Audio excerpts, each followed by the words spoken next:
Alright then, welcome back to this van conversion. Today we're going to be showing you how to remove this headliner so you can give it a good clean, insulate it, sand it, do whatever you like to do, and basically prep it for the headliner shelf, which will be next video.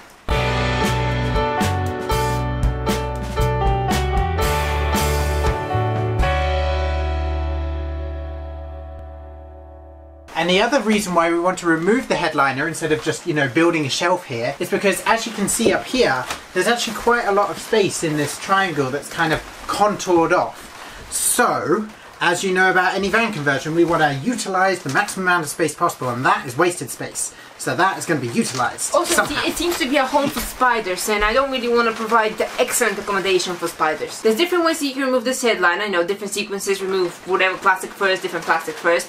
But we're going to start with these side columns here.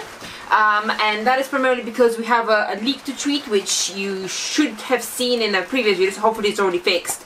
But yeah, just remove these side columns first, and then we'll see where it goes from there. So the first part of this is obviously outside in the rain. We need to remove the seat belt. We need to remove the seat belt bolt. Now on the driver's side, it's covered by this plastic tab, which you should not lose. This is a T50 Torx bit bolt. Fit it in. Next point of order, there's a bolt hidden under here, so you just get your flathead screwdriver, wedge it in there. Now that it's wedged, you can just kind of slide it off. So that when you put it on, it goes like that. When you slide it off, it comes there, and it reveals another Torx bolt, which you then have to remove. So make sure when you remove this, you remove both the bolt and its hook cover, and they go in one another like that. So I would store them like this so you don't lose them and remember which screw goes with what. So in order to remove this, there are plastic clips hidden behind in here, and you just kind of have to wedge them out. It's kind of difficult. You kind of just do it by feel. And hope you don't break it? And hope you don't break it, yeah. Oh, there we go. You broke it?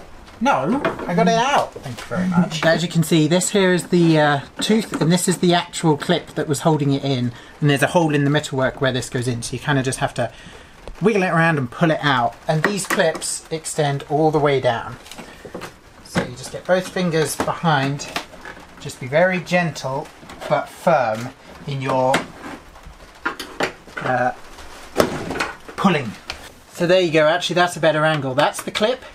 And as you can see, it's a bit loose, and that goes into this hole here. So when you push it back in, you'll hear a as it goes back in. Now that we've got all those removed, the final clips are not actually really clips, they're like teeth. So yeah, these are like teeth hooks. So how you remove them, you pull them up and out. Same on the other side. And then you get your cobweb infested plastic side piece. And you just take the seatbelt out. Ta-da! So once we've removed one column, we remove the other one.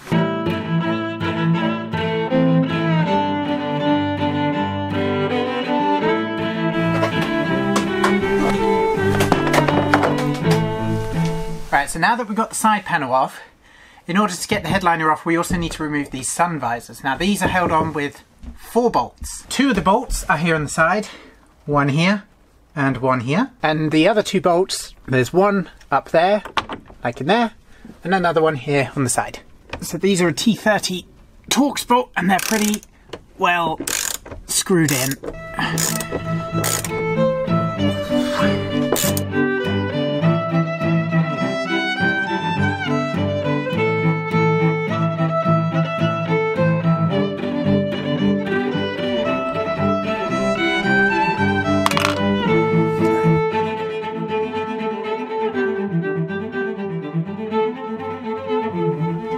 Right, 4 bolts removed, and then this should tilt down and, what was it, down and out? Oh. There you go. See, those are like the hooks that get caught on in these 2 bars up here. Now,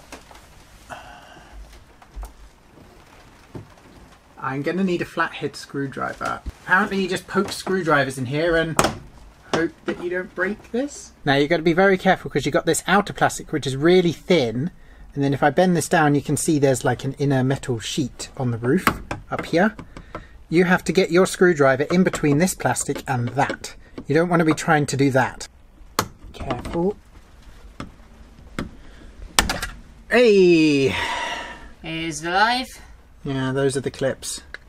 I have a feeling what's happened, because you meant to remove it from the passenger side. However, this is a UK vehicle, so the steering wheel's on the other side to how they normally build them. So I have a feeling they haven't swapped around the clips, you know? I think they've got the clips still on this side. There you go, that's the clip that you're looking for. So in UK vehicles, it's on the driver's side. In European vehicles, American vehicles, and every other place in the world that doesn't drive on the wrong side of the road has it on the passenger side. Hey! Hey! Well, that's not nerve-wracking at all. You've got one clip there, and then the other clip is down there. So theoretically, if you push both the clips in,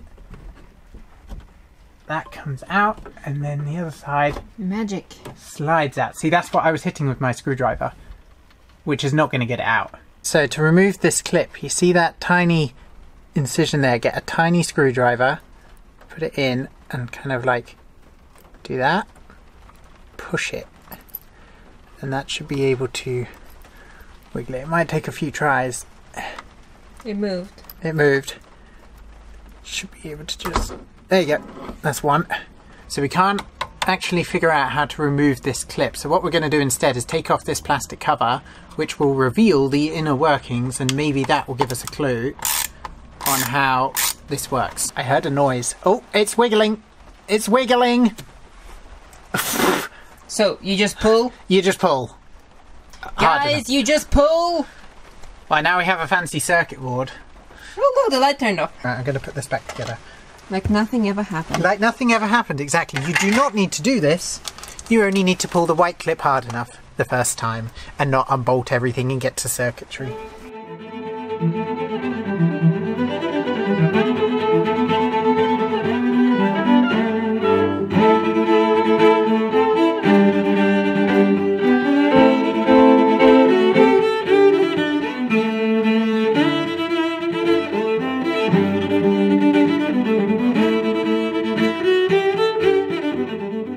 Now everything at the front is removed, but the headline is still staying up, which leads me to believe that there's some sort of clips. Actually, there you go.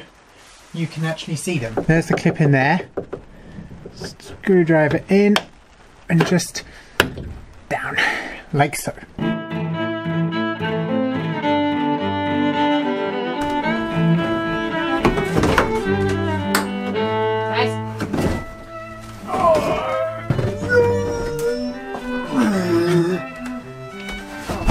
Looks so attractive. Mmm, look like worm soup. So there we are, we've got the headliner off. We're not going to stick extra sound deadening on for now. Hopefully the insulation will buffen the sound a little bit, but us sticking on extra doesn't actually do anything. So, next week's video is going to be us covering this up with a headliner shelf, which should be digging into my head around about here. But first we need to figure out whether we're going to cut the original headliner at a certain level or just get rid of it completely, but we'll figure that out, and that will be next video. So subscribe for that, and we'll see you next time.